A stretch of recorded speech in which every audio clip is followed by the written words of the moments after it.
Salut à tous, aujourd'hui on se retrouve pour la toute première vidéo de cette chaîne, titulée Père Conteur.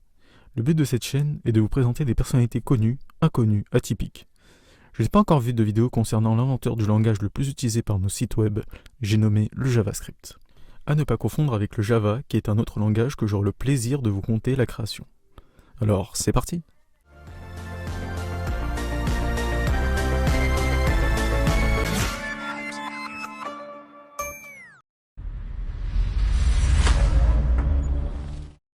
Avant de vous parler de son créateur, laissez-moi vous donner un avant-goût de la puissance et de l'omniscience de ce langage. Aujourd'hui, nous pouvons compter plus de 1,7 milliard de sites web, ce qui est bien plus que ce que je pensais. Et le JavaScript, ou JS, est utilisé dans 95% d'entre eux, soit dans plus de 1,6 milliard de sites. Des chiffres astronomiques qui ne cesseront de grandir au fil des années.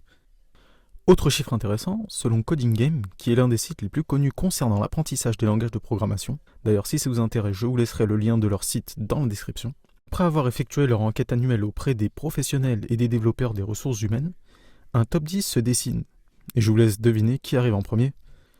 C'est évidemment le JavaScript avec près de 48% de demandes, suivi de près par le Java, à qui nous consacrerons un prochain épisode.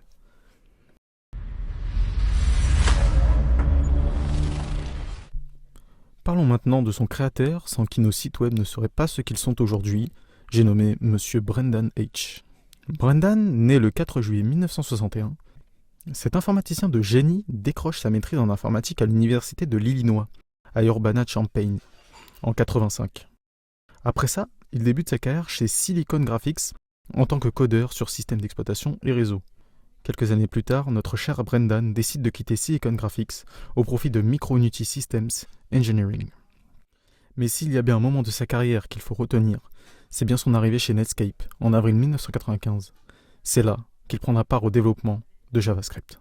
Et ce, tout spécialement pour le navigateur web qui dominait le marché dans les années 90, Netscape Navigator. Au passage, plusieurs articles affirment que JS aurait été créé en seulement 10 jours.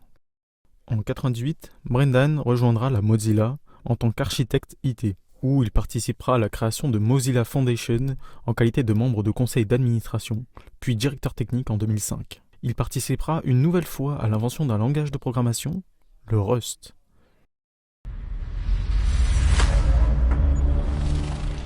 En 2008, un référendum est organisé et destiné à amender la constitution de la Californie, afin d'interdire le mariage gay.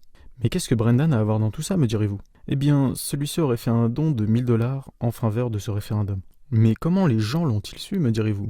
Eh bien, son don aurait été visible dans une base de données accessible à tous. 6 ans après, en 2014, Brendan est nominé au poste de CEO de Mozilla. Problème, son don n'a pas été oublié du public et a ravivé la colère de ses opposants. Cela prend une telle ampleur qu'une partie des employés de Mozilla estime que celui-ci doit démissionner coûte que coûte. Malgré tout, Brendan refuse de commenter son don et déclare que ses convictions personnelles n'ont aucun rapport avec son travail au sein de Mozilla. Son départ se fera seulement 2 semaines après sa promotion. Un communiqué de Mitchell Baker, présidente de Mozilla, est posté à la suite de ce départ, comme une sorte de mea culpa. Après avoir quitté son poste de CEO chez Mozilla, Brendan décide tout simplement de créer son propre navigateur web, Brave. Pour présenter rapidement Brave, c'est un navigateur qui se veut sécurisé, neutre, confidentiel et libre. Brave est connu pour sa rémunération en échange de visionnage de publicité. Car oui, Brave intègre directement AdBlock et permet donc à ceux voulant gagner de l'argent de visionner des publicités. Mais le cœur de Brave est la protection de données personnelles. En effet, Brendan a particulièrement travaillé dessus et c'est l'une des grandes forces de ce navigateur. Intégrant le réseau Tor, en plus de la navigation privée de Brave, celui-ci décide d'ajouter IPFS, qui est un protocole peer-to-peer, et ainsi décentraliser le web, et ainsi le rendre plus sécurisé. Ce que je viens de vous dire peut ressembler à du charabia, je vous laisse donc vous documenter dans les liens que j'ai mis dans la description.